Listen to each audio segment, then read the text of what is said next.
because now they're going to need to find other ways to actually test your brain. Yes, I think that's going to be the big thing. It's now they won't trust people to write them on their own. Exactly. The tests are just going to have to change.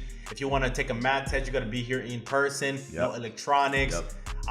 Soon enough, they're going to have testing rooms where any electronics that goes in there will be invalid. Like they're going to have receptors blacking off. Even some buildings won't even provide Wi-Fi for that very reason. The military does it. Whenever you take your test, you can't have any electronics coming into the test room with you. Once you finish, then you can grab your stuff. I have a question. If you, let's say, you go to a doctor, right? And then, he has a license and everything. Oh, okay. I know where this is going. You see? He has a license, right? And then, let's say he's in the middle of a surgery on you, right? He's cutting you open. You're like, so, how did you get your... Yeah, man, I had this thesis I had to write in med school, whatever. But, ChatGPT just, all my assignments, I just did ChatGPT. Oh! And so you're like, hold on a second. So because ChatGPT is solved the medical school exam. Yeah, right, easily, like nothing.